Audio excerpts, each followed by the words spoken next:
আজকে পবিত্র মুহররম মাসের দ্বিতীয় জুমা। কত জুমা? দ্বিতীয় জুমা। মুহররম মাস আসলেই আমাদের মুমিন মুসলমান যারা, হুসাইনি মুসলমান যারা, এখন হুসাইনি মুসলমান বলার পিছনে অনেক কারণ আছে, এগুলো বলতে গেলে অনেক আলোচনা। হুসাইনি মুসলমান বললেও এক শ্রেণীর মানুষ আছে তাদের কলিজায় একটু জ্বালা পোড়া হয়, আছে না? অনেক মানুষ আছে যারা হুসাইনি সৈনিক, হুসাইনি মুসলমান এটা বলা যাবে না, কারণ তাদের কেমন যেন এজিদের প্রতি একটু ভালোবাসা আছে। এজিদের প্রতি কি আছে? ভালোবাসা। এজিদকে খুব বেশি মহব্বত করে। এজিদকে মুনাফিক বলা যাবে না, এজিদকে ফাসিক বলা যাবে না, এজিদকে সাধারণ মানুষ হিসেবেই বলতে হবে, অর্থাৎ তাবিঈদের যুগ পেয়েছিল যার কারণে তাকে তাবিঈ বলতে হবে। সাহাবীদেরকে পেয়েছিল যার কারণে তাকে সাহাবীদের সংস্পর্শে থাকার কারণে তাকে তাবিঈ বলতে হবে। কিন্তু তার এমন কিছু কার্যকলাপ আছে, এমন কিছু কাজ করেছে যার কারণে তাকে আমরা যারা হুসাইন রাদিয়াল্লাহু তাআলা আনহুর আদর্শ গ্রহণ করি, আল্লাহ রসুল সাল্লাল্লাহু আলাইহি ওয়াসাল্লামের নাতি, সেই আনিত দিন, তার সেই রক্তমাখা দিন ইসলামকে আমরা যারা গ্রহণ করেছি, মেনেছি, আমরা অন্ততপক্ষে এজিদকে কখনো ইমানদার বলতে পারি না। কথা বলেন ঠিক কিনা? এজিদকে ইমানদার যে বলা যাবে না, এর পিছনে অনেক কারণ আছে, অনেকগুলো কারণ আছে। আমরা আস্তে আস্তে জানবো ইনশাআল্লাহ। যেহেতু আগামীকাল শনিবার দিনগত রাত্রিতেই, অর্থাৎ আরবি মাস গণনা যেটা শুরু হয়, মাগরিব যখন শুরু হবে তখন থেকেই আরবি তারিখ পরিবর্তন হয়। তো শনিবার আজকে হলো আরবি মাসের 8 তারিখ। আরবি কত তারিখ? 8 তারিখ। আগামীকালকে হবে 9 তারিখ।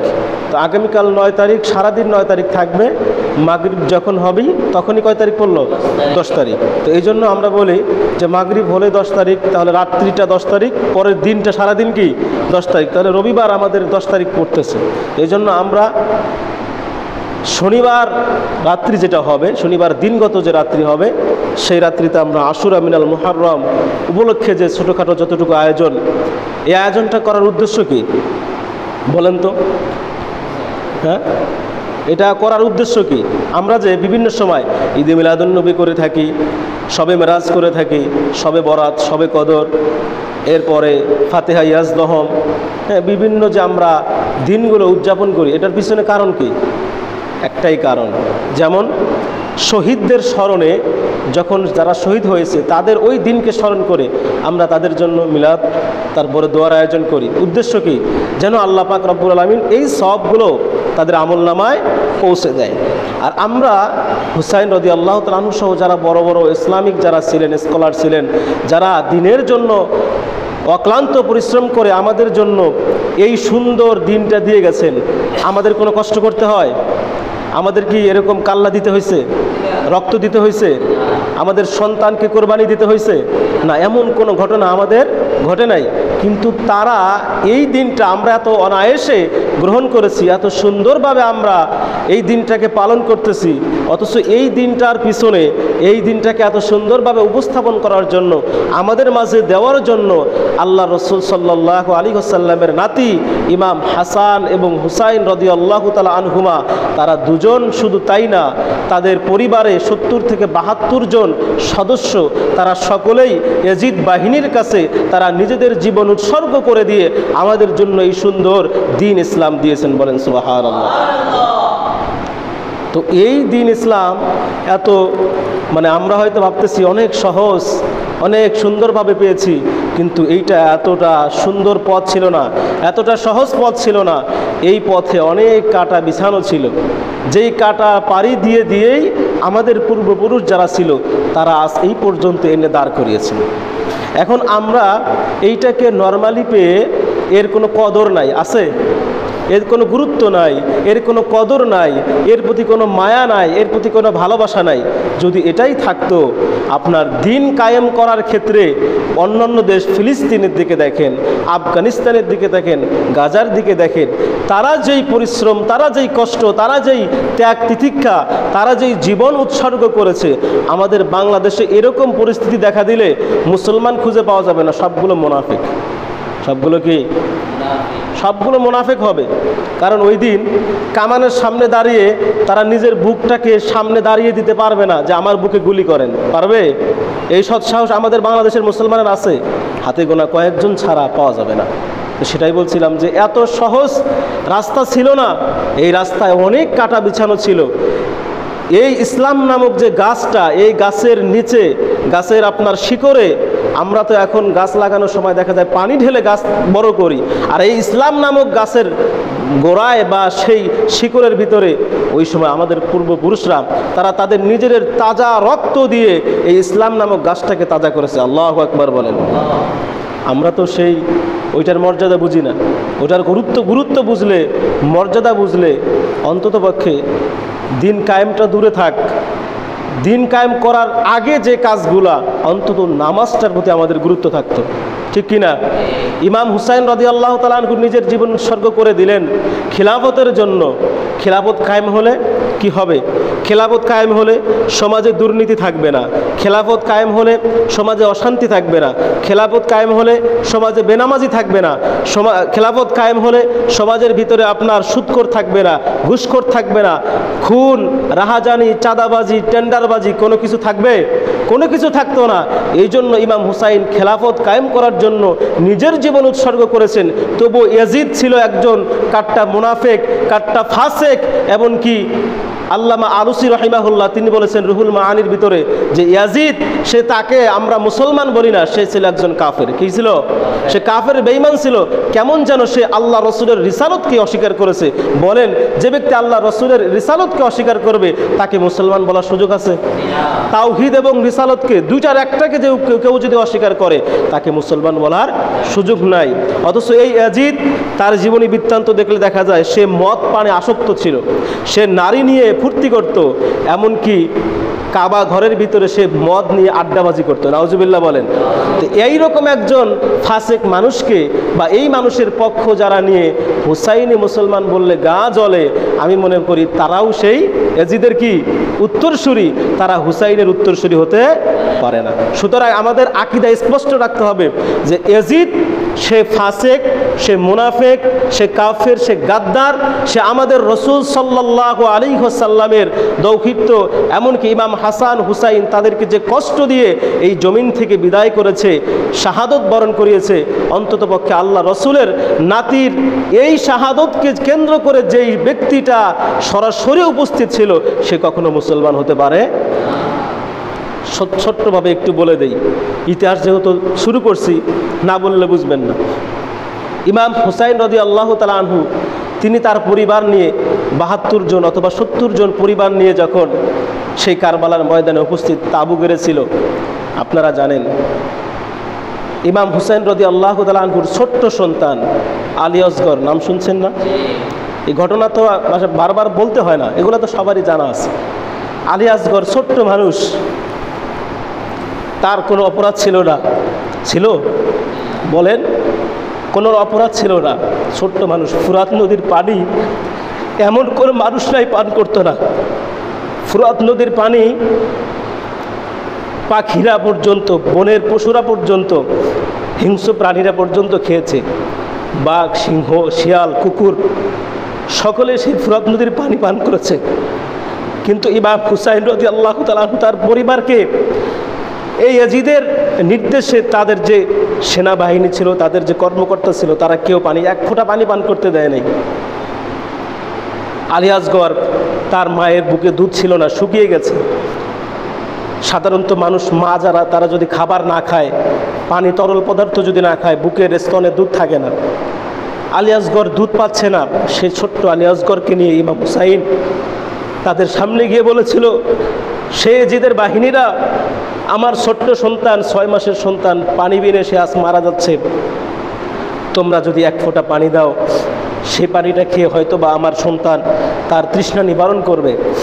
কিন্তু সেদিন তারা তাকে এক ফোঁটা পানি দেয় নাই, বরঞ্চ বিষাক্ত তীর নিক্ষেপ করে আলী আসগরের কলিজা ছেদ করে, কলিজা এই দিক থেকে তীর ঢুকে অপর দিক থেকে বের করে দিয়েছিল। নাউজুবিল্লাহ বলেন। তারা এতটা নির্মম অবস্থায় সেদিন অবস্থান করেছিল, তাদের মনের ভিতরে এতটুকু মায়া ছিল না যে আমরা বড়দের সাথে কী আচরণ করি আর ছোটদের সাথে কী আচরণ করি।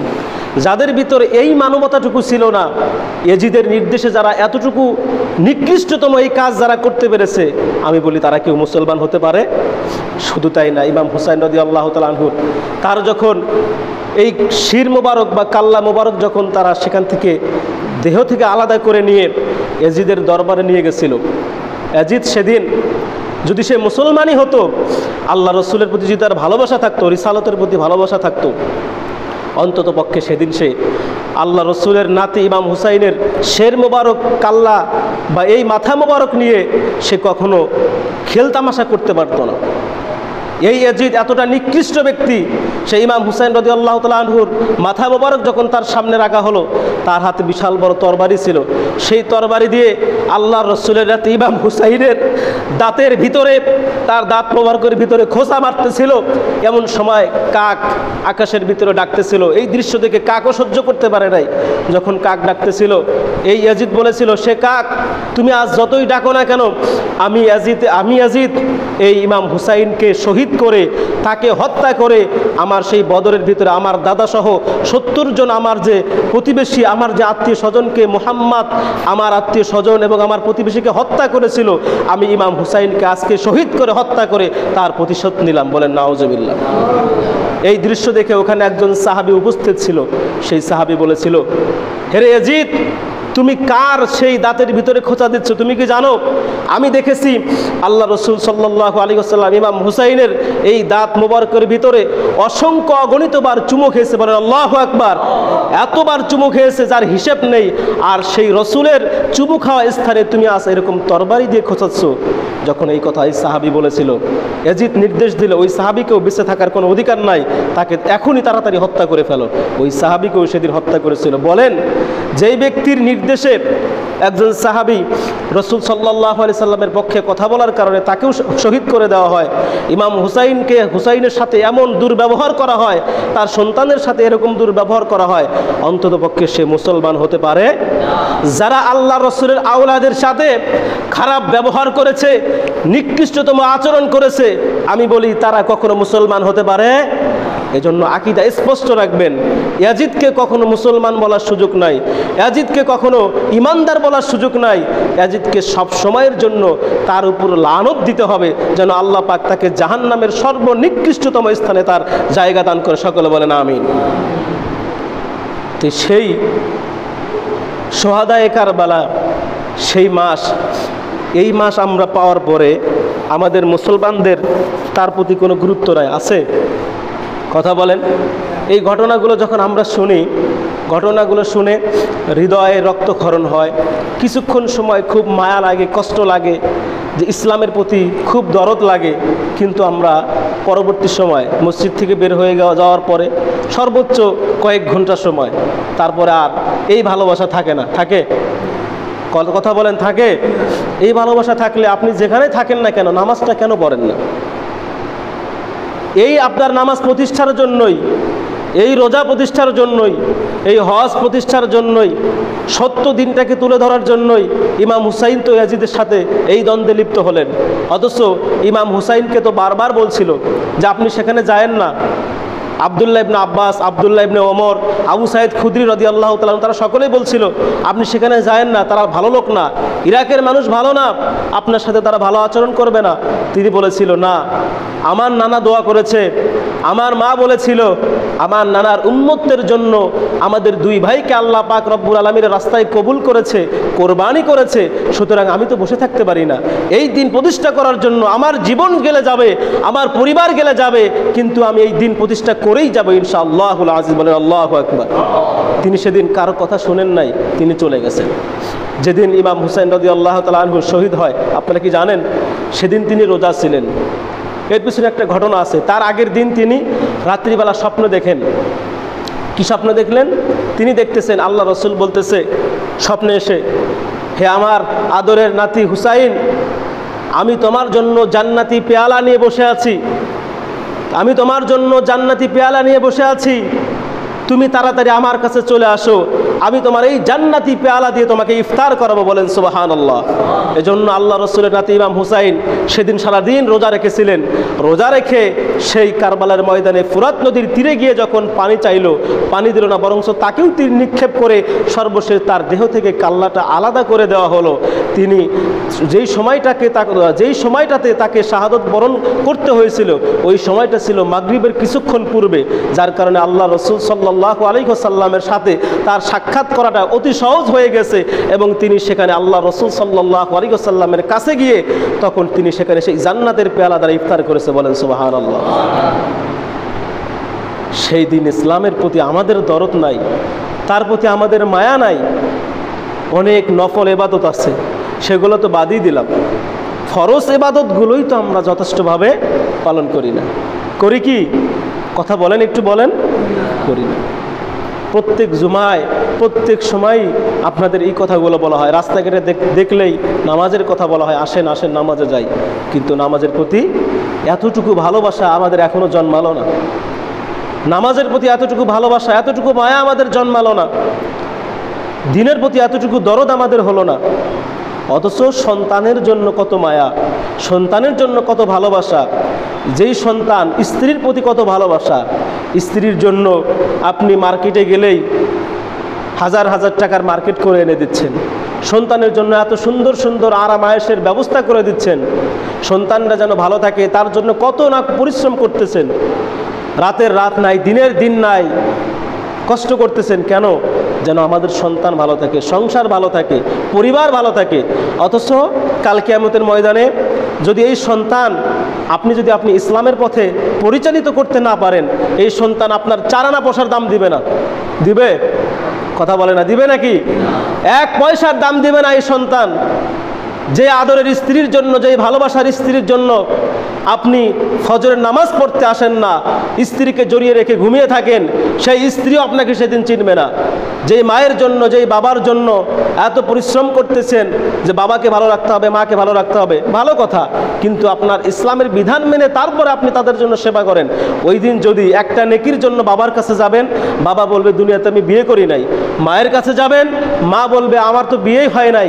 স্ত্রীর কাছে যাবেন, স্ত্রী বলবে আমি তো আপনাকে চিনি না, কে আপনি। সন্তানের কাছে যাবেন, সন্তান বলবে আমি তো, আমার বাবাও ছিল না, মাও ছিল না। কোরআনের কথা।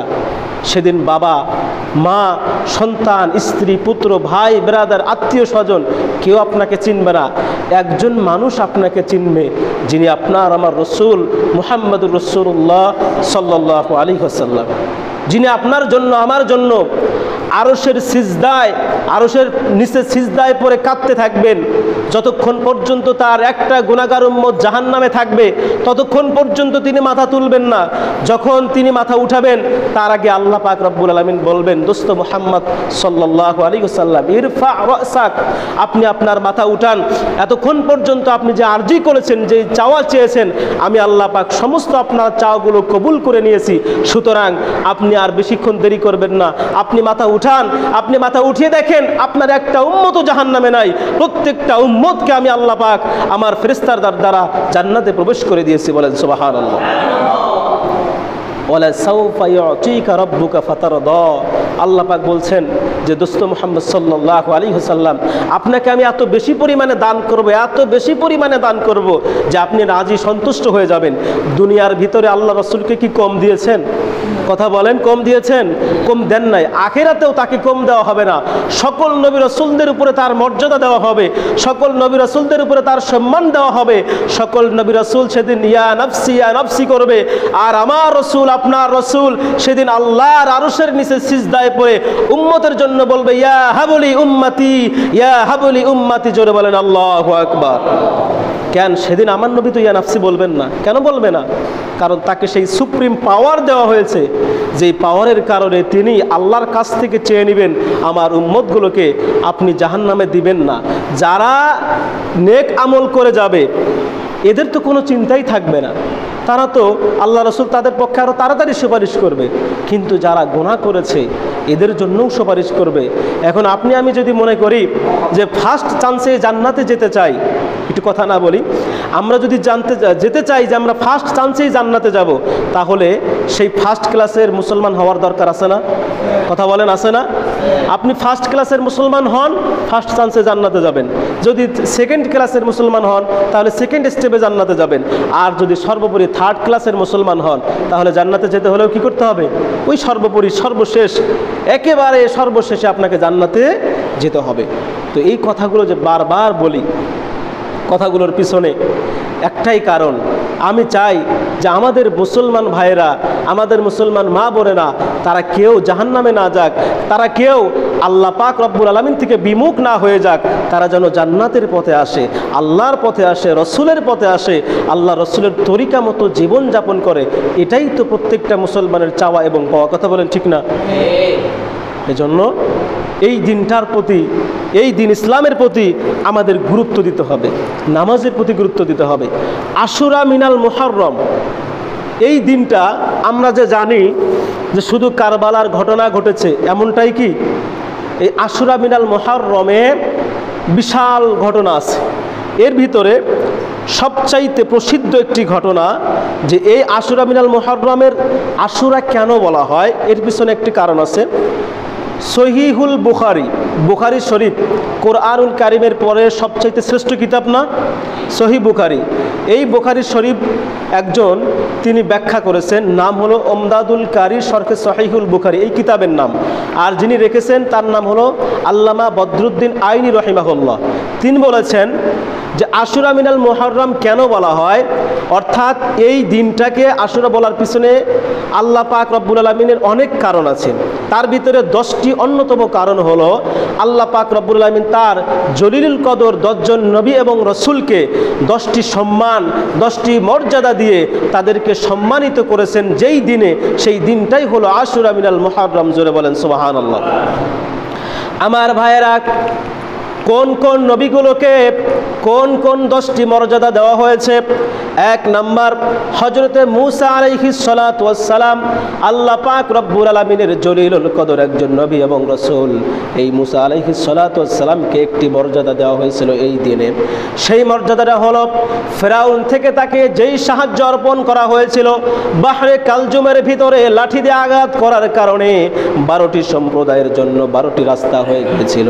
সেই 12টি রাস্তা দিয়ে তার 12টা সম্প্রদায় সেদিন বাহরে কালজুম, আমরা যেটাকে নীল নদ বলে থাকি, সেই বাহরে কালজুম সে পার হয়ে গিয়েছিল। আর সেদিন ফেরাউন তার দলবল সহ যখন বাহরে কালজুমের ভিতরে প্রবেশ করলো, আল্লাহ পাক রব্বুল আলামিনের নির্দেশে সেই বাহরে কালজুমের চারদিকের পানি এসে ফেরাউনের প্রত্যেকটা সম্প্রদায়কে সেদিন ডুবিয়ে চুবিয়ে মেরেছিল। বলেন আল্লাহু আকবার। ওই দিনটা ছিল এই আশুরা মিনাল মুহররম।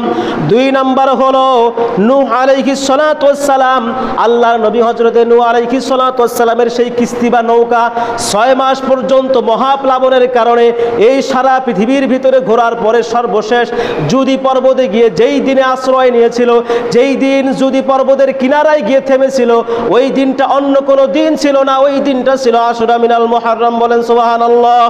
3 নাম্বার, হযরতে ইউনূস আলাইহিস সালাতু ওয়াস সালাম, আল্লাহর নবী হযরতে ইউনূস আলাইহিস সালাতু ওয়াস সালাম, তিনি যখন একটি মাছের পেটের ভিতরে 1 দিন না 2 দিন না 40 দিন অতিবাহিত করার পরে যেই দিন মাছ তার পেট থেকে বের করে নিয়ে সেই নদীর কিনারায় পৌঁছে দিয়েছিল, ওই দিনটা অন্য কোনো দিন ছিল না, এই দিনটা ছিল আশুরা মিনাল মুহররম। বলেন সুবহানাল্লাহ। 4 নাম্বার হলো হযরত আদম আলাইহিস সালাতু ওয়াস সালাম, যার তওবা কবুল করা হয়েছিল যেই দিনটাতে, এই দিনটা ছিল আশুরা মিনাল মুহররম। 5 নাম্বার হলো ইউসুফ আলাইহিস সালাতু ওয়াস সালাম, ইউসুফ নবী তেরাকে যখন তার ভাইয়েরা কূপের ভিতরে ফেলে দিয়েছিল, আর আল্লাহ পাক রব্বুল আলামিন ফেরেশতার মাধ্যমে এবং কিছু পথিকের মাধ্যমে যেদিন তাকে সেই কূপ থেকে উত্তোলন করেছিল, ওই দিনটা অন্য কোনো দিন ছিল না, ওই দিনটাও ছিল আশুরা মিনাল মুহররম। বলেন সুবহানাল্লাহ। এরপরে আল্লাহ পাক রব্বুল আলামিনের রাসূলের হাদিস থেকে প্রমাণিত হয় 6 নাম্বার হলো ঈসা আলাইহিস সালাতু ওয়াস সালাম, আল্লাহর নবী ঈসা আলাইহিস সালাতু ওয়াস সালাম তিনি যেদিন জন্মগ্রহণ করেছিল ওই দিনটাও ছিল আশুরা মিনাল মুহররম। 7 নাম্বার হলো দাউদ আলাইহিস সালাতু ওয়াস সালাম, তার তাওবা কবুল করা হয়েছিল যেই দিনটা, সেই দিনটা হলো আশুরা মিনাল মুহররম। 8 নাম্বার হলো ইব্রাহিম আলাইহিস সালাতু ওয়াস সালাম, তিনি যেই দিনটাতে জন্মগ্রহণ করেছিল ওই দিন দিনটাও ছিল আশুরা মিনাল মুহররম। 9 নম্বর হলো ইয়াকুব আলাইহিস সালাতু ওয়াস সালাম, ইউসুফ নবী তার সন্তান ইউসুফ আলাইহিস সালাতু ওয়াস সালামের জন্য কাঁদতে কাঁদতে তার চক্ষু যখন অন্ধ হয়ে গিয়েছিল এবং সর্বশেষ আল্লাহ পাক যেদিন তার চক্ষুতে আলো দিয়েছিল, চক্ষু যখন ফিরিয়ে দিয়েছিল, ওই দিনটা অন্য কোনো দিন ছিল না, ওই দিনটাও ছিল আশুরা মিনাল মুহররম। জোরে বলেন সুবহানাল্লাহ। সর্বোপরি 10 নম্বর নবিয়ুনা মুহাম্মদ সাল্লাল্লাহু আলাইহি ওয়াসাল্লাম ফিহি গুফিরা লাহু মা তাকদ্দামা মিন যামবিহি ওয়া মা তাআখারা। জোরে বলেন আল্লাহু আকবার। আল্লাহ পাক রব্বুল আলামিন তার হাবিব সাল্লাল্লাহু আলাইহি ওয়াসাল্লামের জীবনে কোনো গুনাহ নাই, যার জীবনে কোনো গুনাহ নাই, গুনার ছিটে ফোঁটাও নাই, এমন নবী সম্পর্কে আল্লাহ পাক বলেন ইতমিনানের জন্য আমার রাসূল সম্পর্কে আমি জানিয়ে দিলাম আমার রাসূলের আগের এবং পরের সমস্ত গুনাহগুলো মাফ করে দিয়েছি। বলেন সুবহানাল্লাহ। যেই দিনটা ঘোষণা করা হলো ওই দিনটা অন্য কোনো দিন ছিল না, ওই দিনটা ছিল আশুরা মিনাল মুহররম। এই আশুরা মিনাল মুহররমে এই 10টি সর্বশ্রেষ্ঠ ঘটনা ঘটার কারণে আল্লাহ পাক রব্বুল আলামিন এইটাকে আশুরা বলে নামকরণ করেছেন। অর্থাৎ আল্লাহ পাক রব্বুল আলামিনের যেই সমস্ত নেককার বান্দাগুলো ছিল, সাহাবায়ে কেরাম, তাবেঈন, তাবেঈন, আইম্মায়ে মুতাকদ্দিমিন, মুতাআখিরিন, তারা এই দিনটাকে আশুরা মিনাল মুহররম নামে অতিবাহিত করেছেন। এখন যেহেতু এই মাসটা অনেক গুরুত্বপূর্ণ মাস, ফজিলতপূর্ণ মাস, এই 10 তারিখে রোজা রাখার ব্যাপারে অনেক হাদিস আছে। বিভিন্ন হাদিসে আল্লাহ রাসূল সাল্লাল্লাহু আলাইহি ওয়াসাল্লাম বলছেন যে আশুরা মিনাল মুহররমে তোমরা যদি রোজা রাখো এই ফায়দা হবে, সেই ফায়দা হবে, এই ফজিলত আছে, এই ফাজাইল আছে। আমরা জানবো তো ইনশাআল্লাহ? শুধু জানলেই হবে নাকি আমল করতে হবে? মা বোনেরা যারা শুনছে তারা কিন্তু এই আমলগুলো বেশি করে, অর্থাৎ এই বিশেষ যে দিনগুলোর আমলগুলো মা বোনেরা বেশি করে থাকে, তারা তো করবেই, পাশাপাশি আমাদেরও করার দরকার আছে।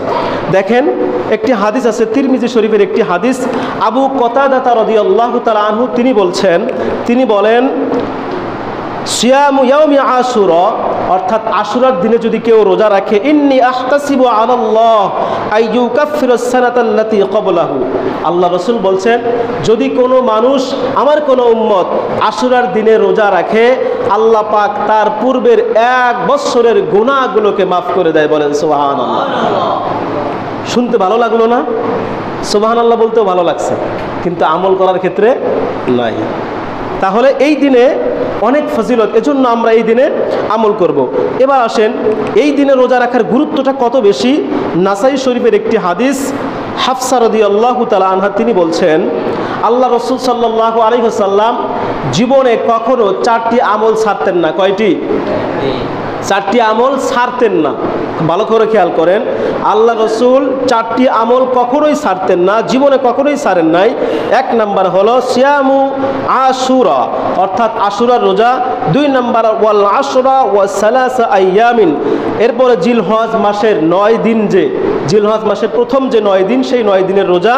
এরপরে আইয়ামি মিন কুল্লি শাহরিন, প্রত্যেক আরবি মাসের 3 দিন, 13, 14, 15, 13, 14, 15, এই 3 দিনের রোজা তিনি ছাড়তেন না। সর্বোপরি ওয়ারাকআতাইনি ক্বাবলাল গাদাতি, অর্থাৎ ফজরের নামাজের পূর্বে যে 2 রাকাত সুন্নত আছে, এই 2 রাকাত সুন্নত আল্লাহর রাসূল কখনো ছাড়তেন না। বলেন সুবহানাল্লাহ। তাহলে আবারও বলি, 1 নাম্বার আশুরার রোজা তিনি কখনো ছাড়তেন না, জিলহজ মাসের 9 দিনের রোজা কখনো ছাড়তেন না। এরপরে কোনটা বললাম, যে প্রত্যেক আরবি মাসের 3 দিনের রোজা রাখতেন, এটা ছাড়তেন না। 4 নাম্বার ফজরের যে সুন্নত আছে 2 রাকাত সুন্নত, এই নামাজ তিনি কখনোই ছাড়তেন না। তাহলে এটার গুরুত্ব আছে না নাই? অনেক গুরুত্ব আছে। বুখারী শরীফের একটি হাদিস আছে, 2006 নম্বর হাদিস, আব্বাস রাদিয়াল্লাহু তাআলা আনহু তিনি বলছেন মা রাআইতুন নবী সাল্লাল্লাহু আলাইহি ওয়াসাল্লাম ইয়াতাহাররা সিয়ামা ইয়াউমিন ফাদদালাহু আলা গায়রিহি ইল্লা হাযাল ইয়াউম ইয়াউম আশুরা ওয়া হাযা শাহর ইয়ানি শাহর রমাদান। তিনি বলেন যে আল্লাহ রাসূল আশুরার যে রোজা আসতো, ওই আশুরার রোজা রমজানের পরে আশুরার রোজার যে গুরুত্ব দিতেন, এই গুরুত্ব আমি অন্য কোনো সময় তাকে দিতে দেখি নাই। বলেন সুবহানাল্লাহ। তা আল্লাহ রসুল যার প্রতি গুরুত্ব দিচ্ছেন, আমরা গুনাহগার উম্মত হিসাবে আমাদের অনেক গুনাহ আছে না? অনেক গুনাহ আছে। তো এই গুনাহগুলোকে দূর করার জন্য, এই গুনাহগুলো থেকে বিরত থাকার জন্য, এই গুনাহগুলোকে কাটার জন্য, গুনাহগুলো থেকে পরিত্রাণ পাওয়ার জন্য আমাদের কিছু নফল ইবাদত আছে, মুস্তাহাব কিছু আমল আছে। এগুলো যদি আমরা করি, আমাদের যে ত্রুটিগুলো হয়, ফরজ নামাজের ত্রুটি, সুন্নত নামাজের ত্রুটি, বিভিন্ন ওয়াজিবের ত্রুটি হয়, এগুলো আমরা এই আমলগুলোর মাধ্যমে সেগুলো কি করতে পারি? ঘাটতি পূরণ করতে পারি। এজন্য এই আমলগুলো আমাদের করতে হবে। এখন প্রশ্ন, মুহররম মাসের রোজা কয়টি রাখতে হয়? আমরা গত জুমায় তো বলেছিলাম যে মুহররম মাস চাইলে আপনি 10টি রোজা রাখতে পারেন, 5টি, 6টি, 7টি, যতটা পারেন রাখতে পারেন। কিন্তু এরপর আশুরার দিন যেই রোজা রাখার কথা বলা হয়, আল্লাহ রসুল তিনি মদিনার ভিতরে প্রবেশ করলেন। মদিনায় যাওয়ার পরে দেখলেন সেখানে ইহুদিরা এই আশুরার দিনে রোজা রাখতেছে, 10 মুহররম রোজা রাখতেছে। আল্লাহ রসুল জিজ্ঞাসা করলেন, তোমরা এই দিনে কেন রোজা রাখো? তারা বলল, ইয়াউমুন সালিহুন, এই দিনটা খুবই উত্তম দিন। কি দিন? খুব উত্তম দিন, ভালো দিন। আর এই দিনে আল্লাহর নবী হযরত মুসা আলাইহিস সালাতু ওয়াস সালাম রোজা রাখতেন। কেন রাখতেন? কারণ বনি ইসরাইলকে এই দিনে আল্লাহ পাক তাদেরকে সাহায্য করেছিলেন ফেরাউনের সম্প্রদায় থেকে, যার কারণে আল্লাহ পাকের রসুল মুসা এই দিনে রোজা রাখতেন। এজন্য আমরাও এই দিনে রোজা রাখি। আল্লাহ রসুল বললেন, মুসা তিনি তো আমাদের ভাই, এজন্য হক আমাদের বেশি, সুতরাং আমরাও এই দিনে রোজা রাখবো। তিনি সাহাবীদেরকে নির্দেশ দিলেন, ও আমার সাহাবীরা তোমরাও এই দিনে রোজা রাখো, আমি নিজেও কি এই দিনে রোজা রাখি। তাহলে এই দিনে রোজা রাখার গুরুত্ব আছে না নাই? অনেক বেশি আছে। এখন রোজা কয়টা রাখবেন এবং কোন দিনে রাখবেন, কোন 2টা দিন রাখবেন?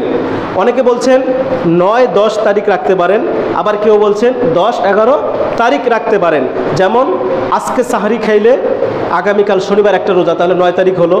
আবার শনিবার রাত্রি যদি সাহারি খান, রবিবার পর সারাদিন রোজা রাখলেন, তাহলে 9-10 তারিখ রোজা হলো। আবার যদি চান যে না শনিবার সাহারি খেয়ে রবিবার রাখলেন, রবিবার খেয়ে সোমবার রাখলেন, সেটাও রাখতে পারেন। তবে একটা কথা হলো, হাদিসে পাকের ভিতরে উত্তম বলা হয়েছে 9 এবং 10 তারিখের রোজা, 9 এবং 10 তারিখ। তিরমিজি শরীফের একটি হাদিস, 755 নম্বর হাদিস, ইবনে আব্বাস রাদিয়াল্লাহু তাআলা বলছেন, ক্বালা আমারা রাসূলুল্লাহ সাল্লাল্লাহু আলাইহি ওয়াসাল্লাম বিসাওমি আশুরা ইয়াউমুল আশির, ইয়াউমাল আশির, অর্থাৎ তোমরা আশুরার রোজা রাখো ইয়াউমাল আশির, 10 তারিখে। কোন দিনে? 10 তারিখে। এই হাদিসের সর্বশেষে আবার বলছেন, ক্বালা সুমুত তাসি ওয়াল আশির, তোমরা রোজা রাখো 9 এবং 10 তারিখ। তাহলে আমরা কি পাইলাম? 10 এবং 9 এবং 10 এই 2 দিনে রোজা রাখা। তাহলে হাদিস থেকে যেহেতু বলা হয়েছে 9 এবং 10 তারিখে রোজা রাখা, যেহেতু এটা হাদিসের কথা, তো আমার মনে হয় এটাই সবচেয়ে কি উত্তম পন্থা। আমরা যারা পারি আজকে সাহারি খেয়ে কালকে রোজা রাখবো, কালকে খেয়ে আবার পরের দিন রাখবো, আবার যদি নাই পারেন একান্ত তো পরের 2 দিন রোজা রাখবেন। আল্লাহ পাক রব্বুল আলামিন আজকের এই আশুরা মিনাল মুহররমের এই মাসটাতে আমাদেরকে বেশি বেশি আমল করার তৌফিক দান করুক। আরেকটি সর্বশেষ কথা বলে দেই, আল্লাহ রসুল আরেকটি হাদিসের ভিতরে বলছেন, এখানে 2টা হাদিস আছে, যে এই আশুরা মিনাল মুহররম আসলে এই দিনে যদি কোনো মানুষ, একজন এতিম বাচ্চা, এতিম মানে কি? যার বাবা নাই, যার মা নাই, এইরকম এতিম বাচ্চার মাথায় আদরের একটু হাত বুলিয়ে দেয়, তাকে একটু আদর করে সোহাগ করে। এই যে হাত বুলিয়ে দিল, হাত বুলিয়ে দেওয়ার কারণে তার হাতের নিচে যতগুলো চুল তার হাতের নিচে পড়বে, আল্লাহ রসুল বলছেন ওই মানুষটার আল্লাহ পাক 1 না 2 না, ওই চুল সম পরিমাণ জান্নাতের কক্ষ তাকে দান করা হয়। বলেন সুবহানাল্লাহ। আবার আশুরা মিনাল মুহররমে যদি কোনো মানুষ একজন মানুষকে সামান্য পরিমাণে কোনো ভালো খাবার খাওয়ানোর চেষ্টা করে বা খাবার খাওয়ায়, আল্লাহ রসুল বলেন কেমন যেন সে গোটা রসুলের উম্মতগুলোকে, উম্মত জাতিকে যেন সে খাবার খাওয়ালো। বলেন সুবহানাল্লাহ। তাহলে এই দিনের গুরুত্ব আছে না? অনেক গুরুত্ব আছে। আল্লাহ পাক এই গুরুত্বগুলো আমাদের বুঝার তৌফিক দান করুক, সেই সাথে আমাদের সকলকে আমল করার তৌফিক দান করুক। যে